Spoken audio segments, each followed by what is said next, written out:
Bonjour à tous.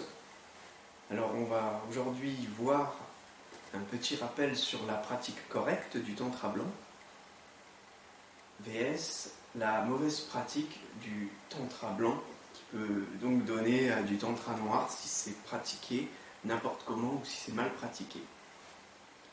Alors tout d'abord je voudrais commencer par dire qu'il existe dans le tantra blanc une variante taoïste que je ne maîtrise pas et donc qu'a priori je n'ai pas pour mission d'enseigner. Il ne m'est pas demandé d'en parler vu que je ne maîtrise pas cette technique. Toutefois, celle que j'enseigne est parfaitement vérifiable et si vous suivez cet enseignement du tantra blanc jusqu'au bout, vous verrez que vous obtiendrez des résultats concrets par rapport à tout ce que j'affirme. Alors, la méthode que j'enseigne, elle a déjà été vue dans d'autres conférences. Il faut savoir donc qu'il s'agit d'identifier une phase juste avant la phase de l'orgasme ordinaire. Pendant la masturbation ou pendant le coït arrive un moment où on sent que l'orgasme ordinaire va avoir lieu, ce qui correspond à l'orgasme éjaculatoire chez l'homme et qui équivaut à l'orgasme ordinaire extériorisé chez la femme. Et cet orgasme ordinaire, autrement dit éjaculatoire chez l'homme, se caractérise donc par sa propre phase d'orgasme, c'est-à-dire qu'arrive à un moment donné dans l'échange sexuel où on sent que l'on entre dans cet orgasme et qu'à ce moment-là, il est impossible de l'éviter, n'est-ce pas? Dès qu'on entre dans la phase orgasmique, l'orgasme va avoir lieu, c'est trop tard pour l'éviter. Alors il faut savoir justement que juste avant d'entrer dans cette phase orgasmique, on peut identifier la phase juste avant.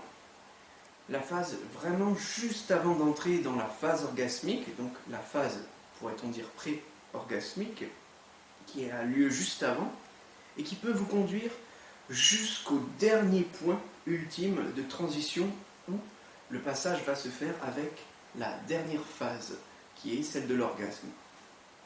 Et donc, dans la phase juste d'avant, vous pouvez identifier le fait que l'orgasme arrive et va se produire inévitablement. Et de fait, c'est dans cette phase, juste avant la phase de l'orgasme ordinaire extériorisé ou éjaculatoire, que vous pouvez agir, que vous avez un moyen de contrôle. Ce contrôle, quel est-il?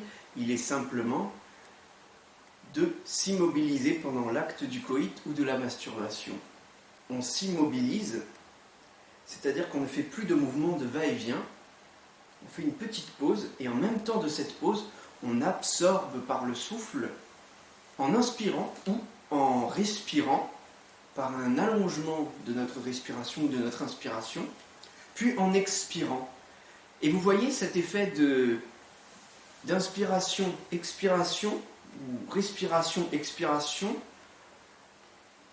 sert de levier. Ça fonctionne comme un levier pour tasser la pression orgasmique qui veut entrer dans la phase de l'éjaculation, dans la phase de l'extériorisation de l'orgasme ordinaire. Et donc, grâce à cet art de tasser, cette maîtrise pré-orgasmique, vous pouvez justement éviter l'orgasme. Car le souffle fonctionne, si vous voulez, comme une force capable de réduire la pression orgasmique. Mais pour le faire sereinement et correctement, c'est-à-dire sans crispation malsaine dans votre corps, sans détruire vos organes, alors détruire c'est peut-être un peu excessif, mais vous allez comprendre pourquoi je dis ça juste après, dans le cas d'une mauvaise pratique. Alors cette pratique correcte justement vous permet donc d'éviter l'orgasme ordinaire extériorisé, l'orgasme éjaculatoire. Le souffle est donc le moyen de contrôler dans la phase pré-orgasmique l'orgasme ordinaire, l'orgasme extériorisé éjaculatoire, de sorte à l'éviter. L', éviter. La mauvaise pratique, justement, et malheureusement cela n'est plus du tantra blanc mais du tantra noir, c'est lorsque vous ne restez pas dans cette phase pré-orgasmique, mais que vous entrez dans la phase orgasmique elle-même et que vous vouliez appliquer à ce moment-là toute technique pour contrôler l'orgasme ordinaire de sorte à l'éviter. L', éviter. En général, le problème quand vous êtes entré dans la phase orgasmique et que vous cherchez à contrôler l'orgasme, le seul recours qui vous est possible dès lors n'est plus la pause combinée à l'absorption par le souffle, car c'est trop tard, vous êtes déjà entré dans le processus orgasmique, dans la phase orgasmique. Même si éventuellement vous n'avez pas encore éjaculé, vous êtes déjà au niveau de votre appareil sexuel, déjà entré dans des sécrétions très particulières qui font qu'il est impossible de réfréner correctement cette énergie orgasmique. Donc vous vous trouvez en général dans la nécessité de contracter violemment votre périnée pour éviter l'orgasme, ce qui est possible en effet, mais alors ça c'est une technique de magie noire. C'est d'une part très dangereux parce que en pratiquant comme ça, vous allez, si c'est pratiqué trop régulièrement, commencer à sentir des douleurs dans la région de votre appareil sexuel, y compris au niveau du coccyx, vous allez sentir que vous êtes sur le point d'imploser. Donc ça peut créer des douleurs qui peuvent mettre, si c'est pas trop grave, quelques jours à se résorber correctement, voire qui pourrait empirer effectivement si vous continuez à contracter trop en puissance le périnée, ce qui génère comme une implosion dans la région, et ça peut donc nuire gravement à votre corps. Et par ailleurs, ce qu'il faut savoir, c'est qu'en pratiquant comme ça, au niveau occulte, au niveau ésotérique, c'est de la magie noire, parce que, contrairement au tantra blanc bien pratiqué, qui, de manière symbolique, éveille la kundalini vers le haut, alors, il faut savoir que l'ascension de la kundalini vers le haut, via le tantra blanc, tient plus de la métaphore que de l'énergie concrète, mais en général, symboliquement, on parle souvent de l'ascension dans le tantra blanc de la kundalini. C'était mal formulé, j'aurais pu dire l'ascension de la kundalini dans le tantra blanc, pour justement faire savoir que l'initié est ascensionné, puisque cela permet d'établir le fameux palier des 33 vertèbres dans l'axe cérébrospinal, qui correspond un peu à la route symbolique que le disciple doit pratiquer pour devenir un initié, avec les 33 vertèbres totalement ascensionnées dans l'axe cérébrospinal. Donc, ne vous inquiétez pas pour ça, la kundalini qui ascensionne au moyen du tantra blanc est plus une métaphore symbolique que quelque chose de concret. Mais en pratiquant le tantra blanc, il se peut que vous ayez effectivement des visions de temps en temps où vous voyez comme votre serpent kundalini dans vos chakras, vous le voyez comme ascensionné dans votre canal médulaire le long de l'axe cérébrospinal. Alors, par contre, dans la mauvaise pratique du tantra, quand vous faites du tantra noir, quand vous vous retrouvez à contracter violemment le périnée dans l'acte sexuel pour éviter l'orgasme ordinaire, ce qui effectivement va pouvoir permettre d'éviter l'orgasme ordinaire, va pouvoir permettre d'éviter l'éjaculation, mais là, concrètement, ceci va éveiller la kundalini en sens inverse. Et là, c'est quelque chose de concret. Normalement, vous allez finir par le sentir si vous pratiquez mal, si vous pratiquez comme ça. C'est-à-dire que vous allez sentir comme une énergie qui semble partir du coccyx et qui semble descendre vers le bas. Alors ça, c'est de la pure magie noire, parce que, accompagné de cet éveil inversé de la kundalini, vous allez sentir en parallèle des facultés cérébrales, comme des capacités télépathiques qui se développent, des capacités de projection, de visualisation à distance aussi qui vont se développer, mais vous allez sentir tout ceci en résonance avec le mal. J'entends comme en résonance avec des forces de l'astral inférieur. Vous allez sentir qu'il y a quelque chose qui n'est pas pur dans votre aura. Et bien, ceci, c'est juste parce que c'est une pratique occulte d'alchimie inversée. Donc, dans le mauvais sens, dans la mauvaise direction. Alors, il faut savoir que quand j'étais moi-même un peu plus jeune et plus inexpérimenté, n'est-ce pas, quand j'avais 24 ans, j'ai pratiqué, de mes 23 ans à mes 24 ans notamment, j'ai mal pratiqué, c'est-à-dire que j'ai pratiqué cette technique en essayant de bien faire, mais comme je ne connaissais pas concrètement quelle était la bonne pratique alchimique du tantra blanc, j'ai mal pratiqué pendant 1 an, et j'ai fini par comprendre, notamment parce que souvent quand je croisais des chiens, ces derniers se mettaient à m'aboyer de manière déraisonnable, ce qui m'a permis de comprendre qu'ils me faisaient comprendre que j'avais des forces, disons, pas très bonnes dans mon aura, et pourtant j'étais très bienveillant et très bien intentionné, mais simplement je faisais juste une erreur technique de pratique. Donc dès que j'ai compris que mon erreur était dans cette pratique alchimique de réfréner violemment le périnée, de réfréner au moyen d'une contraction violente du périnée, pardon, j'ai compris qu'en fait c'était une mauvaise pratique parce que non seulement elle abîmait un peu la région au niveau de l'appareil sexuel, elle me faisait avoir des douleurs, mais en plus elle m'éveillait dans les pouvoirs magiques, etc., mais dans le mal. Et donc évidemment je n'ai pas hésité dès que j'ai eu la lucidité et la conscience d'agir sur cet état de fait, de rectifier le tir, et j'ai donc fini par pratiquer, après une petite année d'erreur, correctement. C'est-à-dire à comprendre qu'en fait il ne faut pas entrer dans la phase d'orgasme de non-retour, car une fois qu'on est dans cette phase, en général, c'est trop tard. L'orgasme va avoir lieu, on a déjà déclenché les puissances de la création dans tout ce qu'elles ont d'inférieur, dans tout ce qu'elles ont d'atavique. Et donc, il faut être capable de pratiquer la pause plus l'absorption par le souffle dans la phase juste avant, la phase ultime d'orgasme ordinaire. Et il n'y a que en pratiquant dans cette phase pré-orgasmique que vous pourrez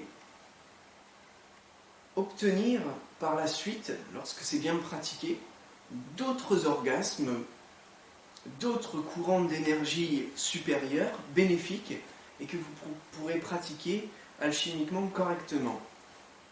Bien sûr, tant que vous avez la sensation que l'impulsion sexuelle est toujours présente, vous pouvez réappliquer la technique du tantra blanc dans la phase pré-orgasmique à volonté, c'est-à-dire faire des combinaisons de pause plus d'absorption par le souffle, par la respiration, par l'inspiration. Et vous pouvez très bien, par exemple, commencer à inspirer une fois en allongeant le souffle, expirer une deuxième fois en laissant le souffle redescendre.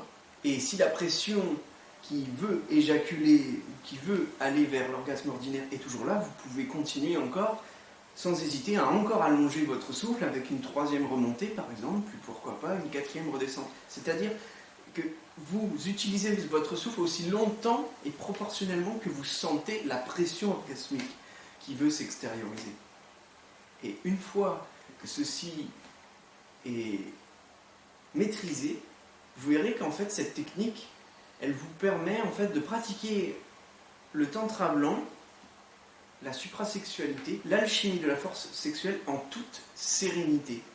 C'est-à-dire sans crispation, car quand vous contractez brutalement le périnée, alors là vous êtes crispé, vous pratiquez évidemment de manière maladroite votre tantra, ce n'est pas un bon tantra, c'est d'ailleurs un tantra noir, un tantra de magie noire, et pas un tantra blanc de magie blanche.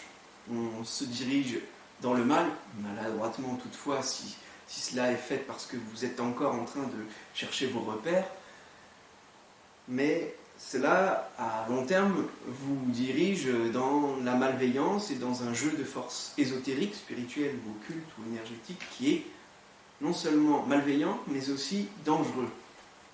pour vous-même, pour votre santé. Donc, si vous pouvez, ne jouez pas avec le feu. Si vous vous retrouvez dans cette phase par maladresse, parce que comme moi, vous êtes en train de chercher à pratiquer correctement, ça, c'est pas grave, c'est une erreur de parcours. Et il est impossible de réussir, je pense, du premier coup, n'est-ce pas? Nous sommes des humains, et en tant qu'hommes, il est impossible d'être systématiquement parfait tant que nous ne comprenons pas totalement l'intégralité des agencements énergétiques dans une technique particulière, dans une science particulière, dans un domaine particulier. Pour ça, il faut en général de la pratique, et par la pratique, ce qui est théorique finit par se concrétiser en des solides impressions. Donc voilà, il faut donc bien différencier tantra blanc et tantra noir. Et dans le tantra noir, vous avez aussi bien la personne qui se laisse aller à l'orgasme ordinaire ou à l'éjaculation, à l'orgasme extériorisé si l'on est une femme, que la personne qui essaye d'obtenir des pouvoirs, des mérites, mais sans se soucier d'une conduite morale juste et bienveillante. Donc cela veut dire chercher à être un mage noir.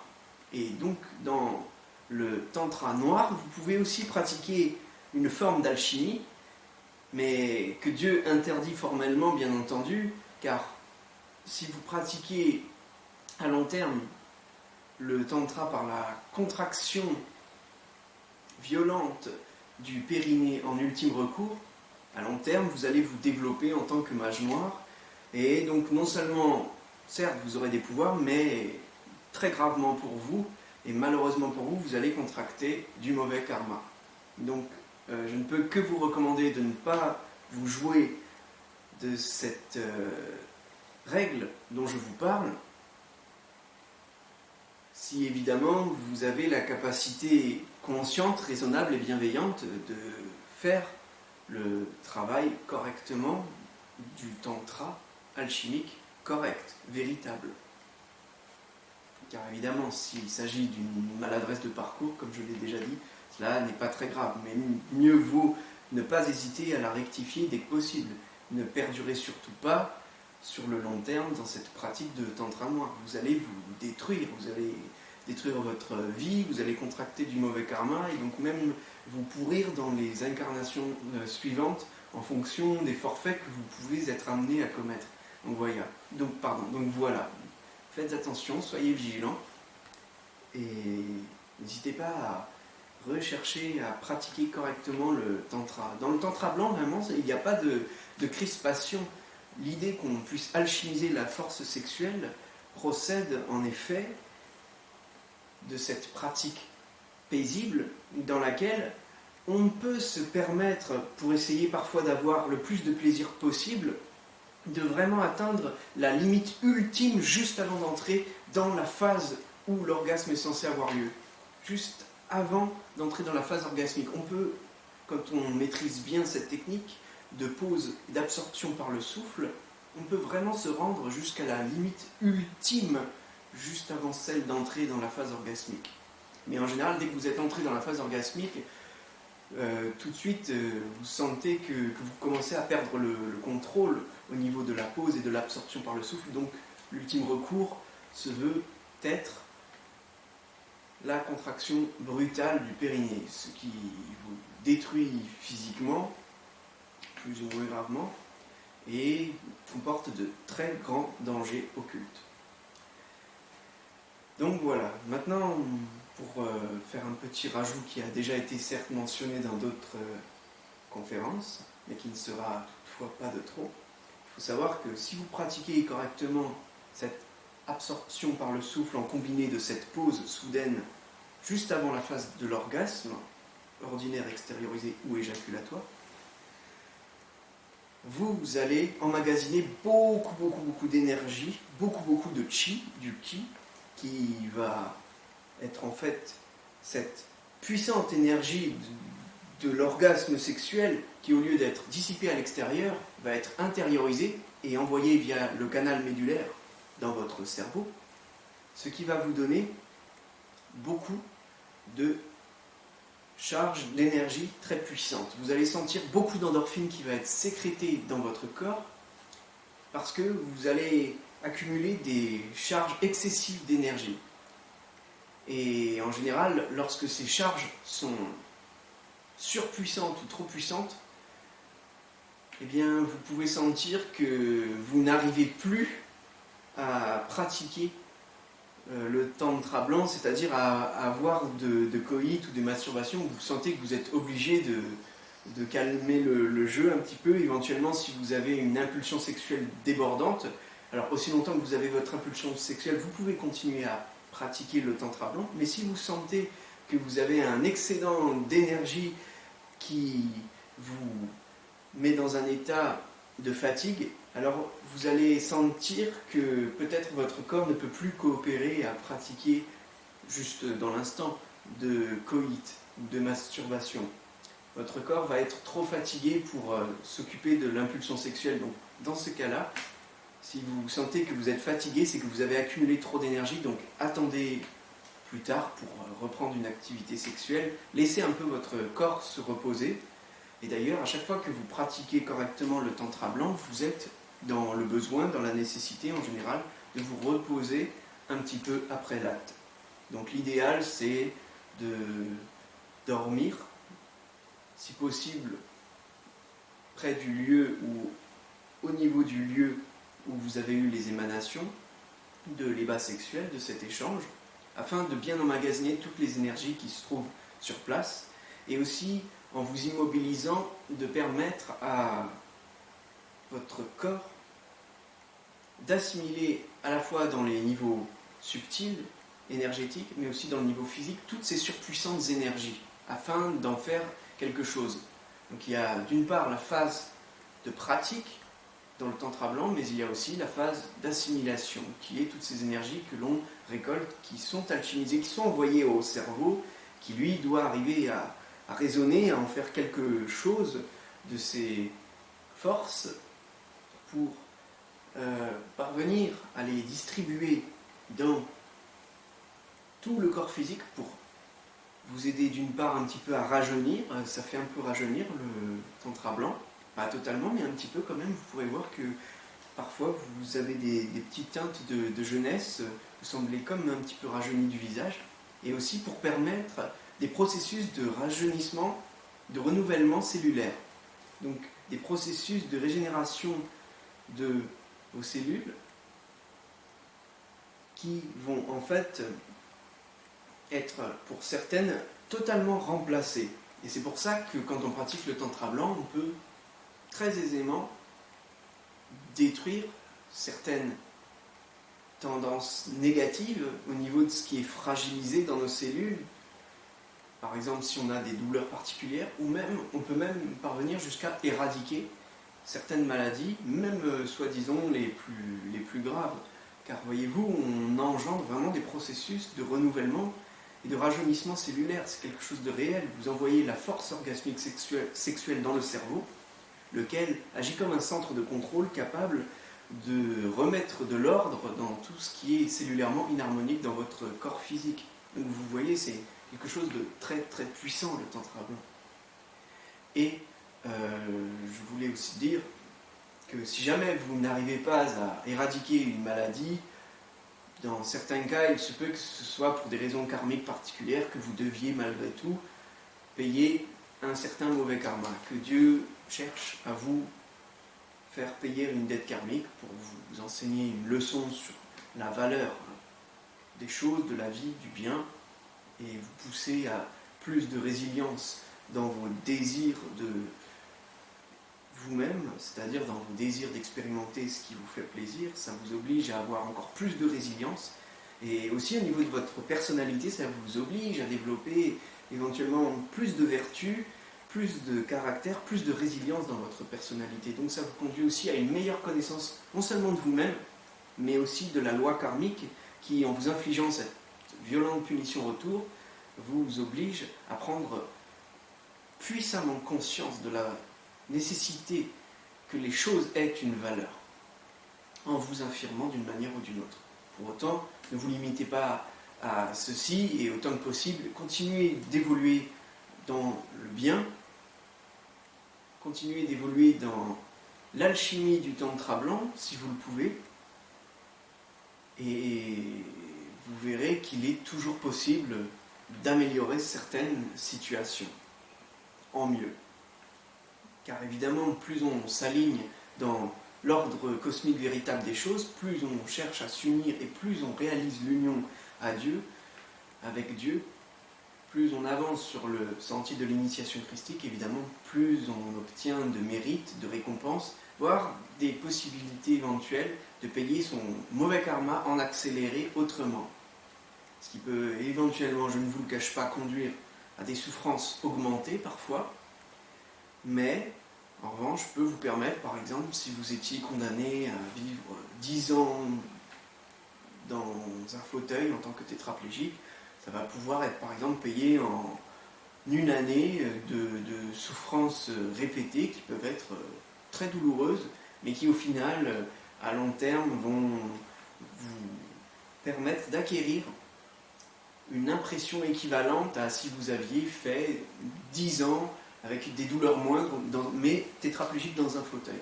Donc voilà, ce n'est pas forcément quelque chose qui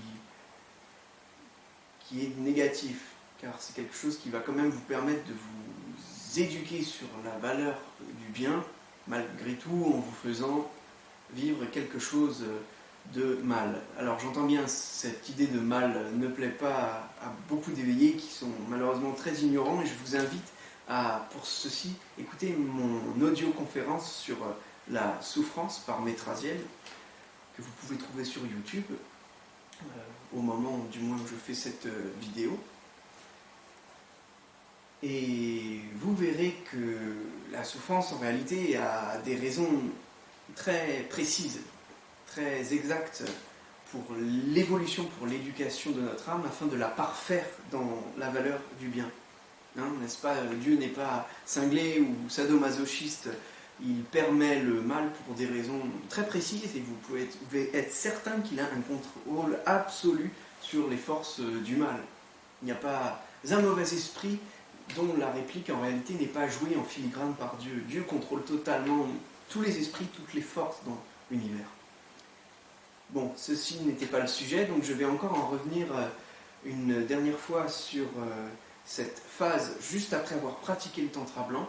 N'hésitez pas donc à vous mettre au repos pour assimiler les énergies de cet échange.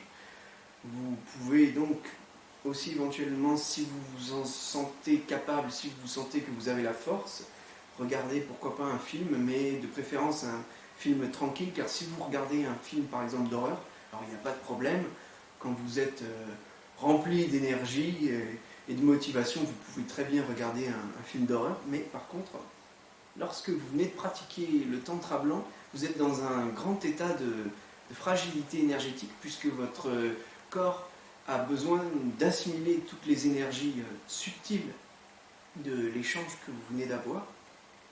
Et vous êtes comme quelqu'un de très perméable à ce moment-là, car vous êtes dans une sensibilité augmentée durant laquelle toutes vos cellules sont en train de se recomposer. Donc c'est un état d'hypersensibilité physionomique très très poussé, très puissant, et qui fait qu'en regardant un film d'horreur, le danger c'est que vous allez avoir soudainement par exemple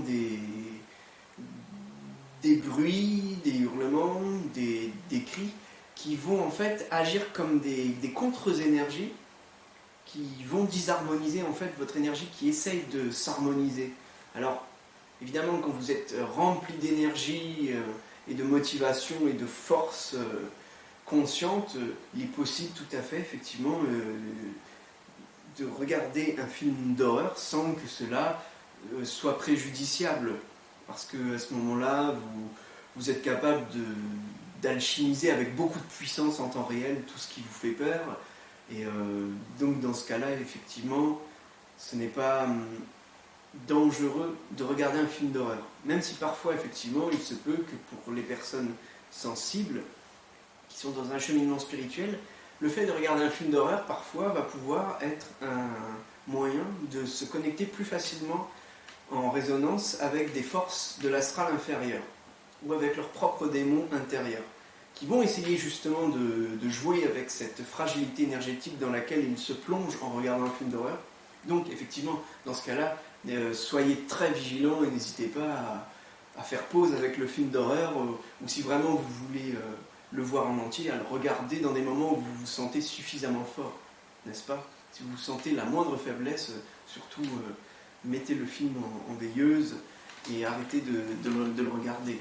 Par contre, l'idéologie complètement dogmatique et autoritaire, comme quoi Dieu n'aime pas le black metal ou les films d'horreur, ça ce sont des choses, peut-être on en reparlera dans d'autres conférences, mais ce sont des choses complètement dogmatiques et fanatiques.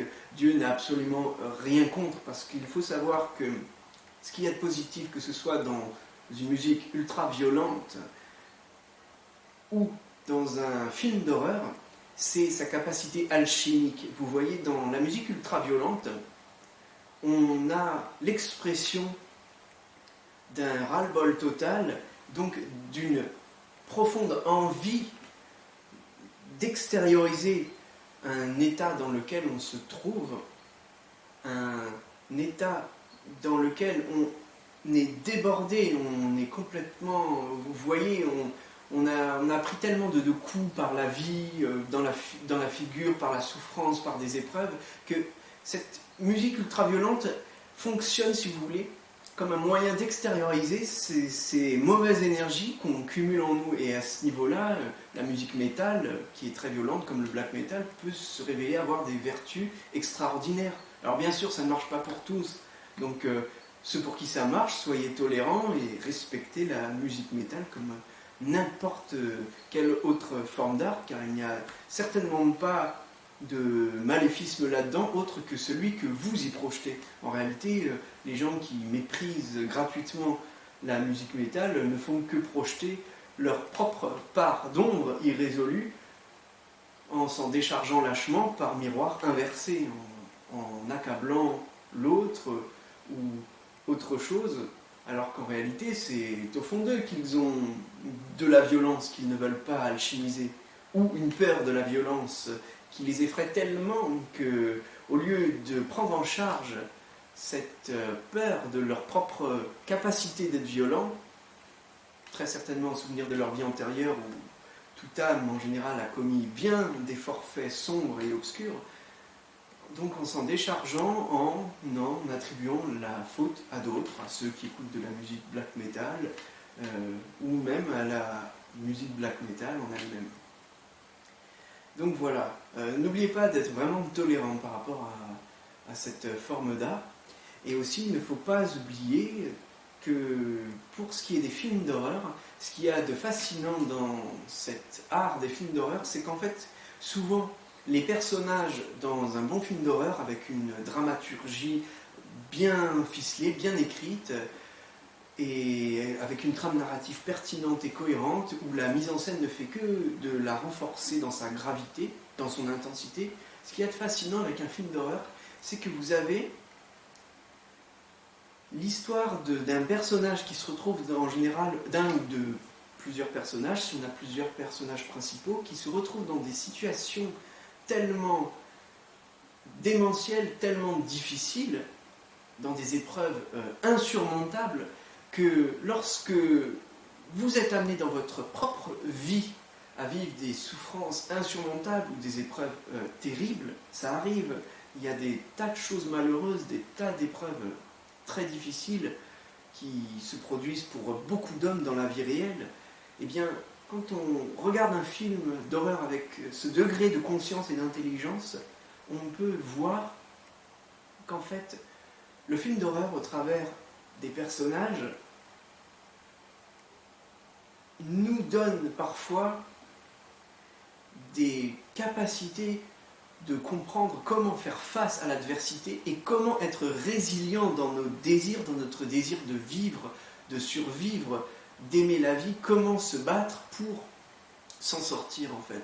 Et c'est là où c'est merveilleux. Alors, Dieu me fait part de cette phrase, de cette parole qu'il m'a communiquée, parce que moi-même je m'intéresse beaucoup au cinéma et je lui ai demandé si par exemple un jour je pourrais réaliser un film d'horreur. Alors il m'a dit je ne veux pas que tu fasses des films d'horreur dans lesquels tout est au service du mal pour qu'au final le mal triomphe. Par contre, si c'est une illustration du mal pour qu'en fait il y ait aussi l'émergence d'un bien qui combat ce mal et qui finit par triompher de ce mal, ou qui cherche à combattre ce mal, alors dans ces cas-là, oui, c'est suffisamment positif pour moi, il n'y a pas de souci. Alors ne méprenez pas mes paroles, ça veut très bien dire qu'à la fin du film, c'est le mal qui peut gagner, hein. Ça dépend de l'écriture dramaturgique de votre scénario, de votre film, mais l'idée étant que dans ce film, vous ne devez pas négliger cet affrontement avec le bien qui cherche en tout cas ou à gagner contre le mal, ou alors, car il arrive aussi souvent que les héros, les personnages charismatiques principaux d'un film ne soient pas parfaits. Donc dans ce cas-là, qu'ils essayent de s'améliorer, qu'ils essayent d'améliorer leur résilience dans le bien, en essayant d'évoluer, de s'améliorer, ce qui est aussi une forme d'adversité face au mal, une forme de développement du bien, même si elle n'est pas parfaite, incomplète ou encore précaire, face au bien. Voilà, c'est juste ça qu'il est souhaitable de développer dans un film d'horreur pour vous mettre totalement en résonance avec la loi karmique et, je dirais, au bénéfice de l'humanité, au bénéfice de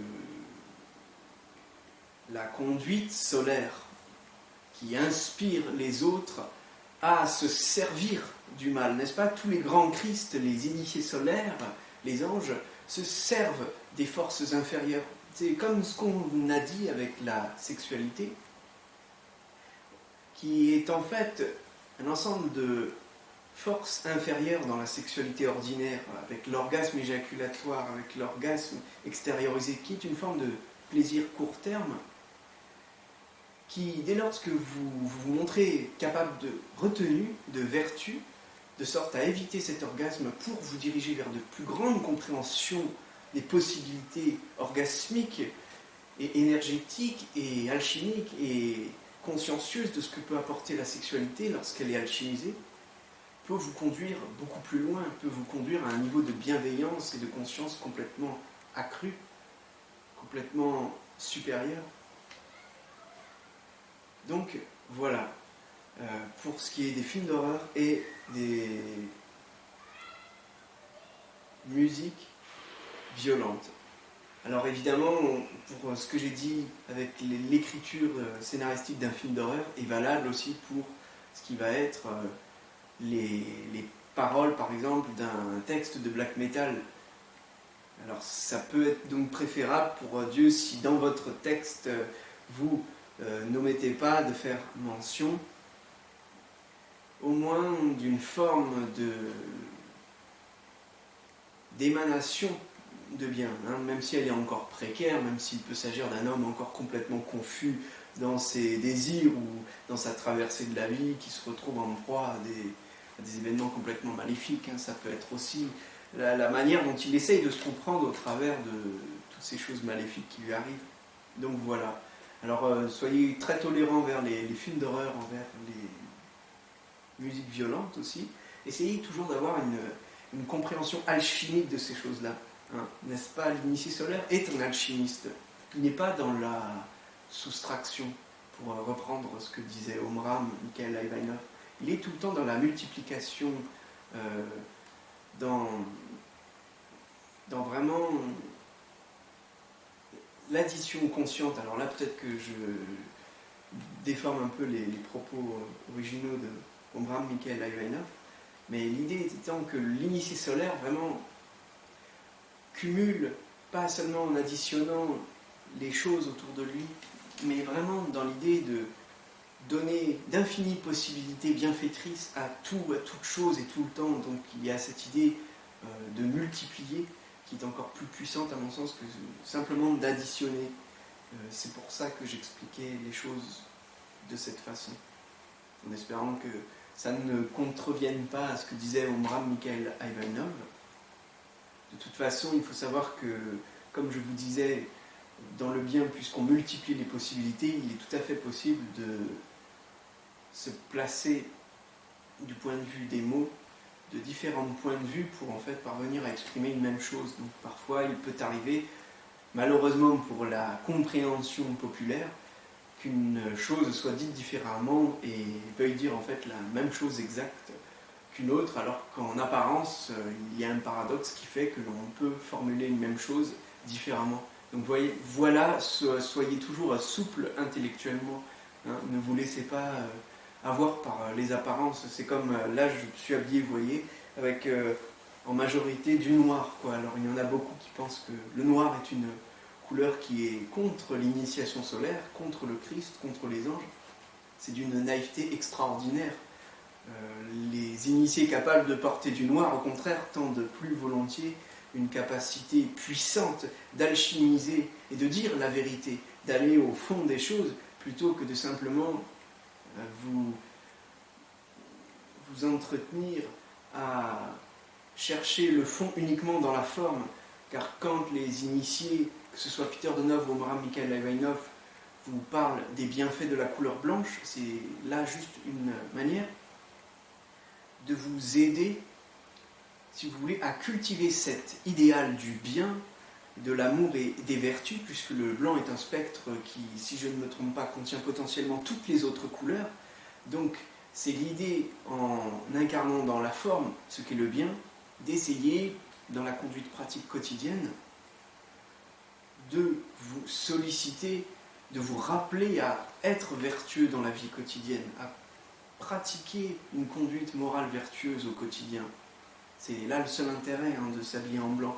Si vous êtes suffisamment consciencieux en vous-même, si vous êtes suffisamment éveillé spirituellement, suffisamment indépendant dans votre conduite spirituelle, tout en étant en accord avec la loi karmique. Je rappelle, je suis un initié solaire, c'est-à-dire que je possède le corps solaire qui me donne en continu la clairaudience avec Dieu, qui me donne des petits ordres de conduite antikarmique. Donc je ne peux absolument plus contracter de mauvais karma, de même que je n'ai plus aucune tentation de type démoniaque par un démon intérieur ou par un démon extérieur, lesquels pourraient, si j'étais encore un être humain ordinaire qui n'a pas le corps solaire, venir me tenter. C'est impossible dès lors qu'on est un initié solaire avec le corps solaire, puisque Dieu supervise totalement ces jeux des tentations négatives et vous retire vos démons intérieurs, c'est-à-dire vos agrégats psychiques, vos égos autonomes, et empêche toute intrusion démoniaque extérieure par quelque force de l'astral inférieur que ce soit, de venir vous tenter à l'intérieur de votre aura. Donc vous êtes totalement protégé énergétiquement par Dieu et totalement guidé par lui. Et habillé en noir, dans mon cas d'exemple, par exemple, avec seulement le petit col blanc de chemise blanche qui dépasse. Donc vous voyez, ce n'est pas du tout incompatible avec le bien, avec le Christ, d'être habillé en noir. Vraiment, il faut arrêter ces petitesses complètement mesquines de croire que Dieu fait du bien un dogme parfaitement pur, ou de croire même que dans les dimensions supérieures de l'astral supérieur, tous les anges s'habillent en blanc. C'est d'une naïveté extraordinaire, parce que moi-même, il m'a été donné de rencontrer plusieurs anges dans ces mondes de l'astral supérieur, et je peux vous assurer qu'ils sont tous, alors en général, évidemment, comme on vit dans l'astral très longtemps, ils sont tous bien habillés, ils choisissent tous un costume, une apparence qui leur plaît, qui est totalement en résonance avec leur confort psychologique. Mais tout de même, oui, alors il y a une petite particularité dans l'astral, c'est-à-dire que Dieu apprécie que l'on soit couvert et qu'on ne soit pas nu d'apparence, parce que cela pourrait tendre à éveiller les désirs de certains habitants de l'astral, et si vous voulez, un petit peu à générer des énergies de frustration, de convoitise que Dieu préfère éviter dans le monde de l'astral. Donc en général, Dieu va exiger qu'on soit couvert dans l'astral et que, en général, pas plus d'un, voire 2 boutons éventuellement si le col n'est pas trop découvert. Cela peut être permis dans l'astral, mais pas plus. Vraiment, en général, même pour les hommes, on n'a pas le droit d'être trop découvert au niveau du col. Et sinon, après, au niveau de l'habit, vous pouvez vraiment choisir l'habit qui vous convient, quoi. Donc vous pouvez tout à fait être un ange qui incarne un bel habit en noir, si vous êtes à l'aise dans cet habit en noir. Ou alors même si pour vous, l'habit qui vous convient le mieux, ce serait un sweat, vous pouvez très bien être en sweat dans l'astral. Il n'y a absolument aucun problème avec ça. Donc, voilà. N'oubliez pas que le bien, c'est une qualité de fond, vraiment. Ce n'est pas du tout quelque chose qui se joue avec l'apparence. Même si dans la conduite initiatique solaire, l'on fait son possible pour être un minimum exemplaire et faire preuve de bonne tenue en société, pour ne pas perturber l'évolution karmique des autres et les pousser au meilleur d'eux-mêmes. Voilà, c'est tout. C'est une raison de modalité que, de toute façon, même si un initié récalcitrant, et ça pourrait être mon cas, parce que moi je suis quelqu'un de très indépendant psychologiquement, de très autonome, si on pourrait dire ça, dans mon mécanisme psychologique, j'entends. Donc, je pourrais avoir tendance à vouloir me comporter parfois d'une certaine façon très libre, mais dès lorsque cela n'entre pas en accord avec le plan de Dieu, avec sa loi karmique, tout de suite il me donne un petit ordre de conduite très bienveillant, il me dit non, ne fais pas comme ci, fais comme ça, au lieu de dire tel mot, emploie tel mot, et donc je m'y soumets. Si je ne le faisais pas, je contracterais immédiatement du karma, donc pourrais avoir déjà beaucoup souffert d'avoir dans toutes mes vies antérieures transgresser la loi karmique. Je peux vous garantir que je ne suis absolument plus sujet désormais à contrevenir à sa loi karmique. J'obéis sans hésiter. Je connais le prix à payer pour transgresser la loi karmique, et il peut être très élevé, surtout quand on a atteint un grand niveau de conscience, car dès lors, Dieu estime qu'on a déjà suffisamment eu le droit, le privilège qu'il nous fasse souffrir, afin d'avoir été élevé, d'avoir eu la possibilité dans notre incarnation de cheminer jusqu'au degré suprême d'initiation, qui est l'initiation solaire. Donc loin de moi, dès lors, de me prêter au jeu de vouloir défier Dieu dans sa loi karmique. Voilà, ce sera tout pour cette conférence. J'espère vous avoir apporté plein de lumière à propos de plein de choses. Et je vous souhaite une très bonne journée. Merci infiniment à vous. Bonne journée.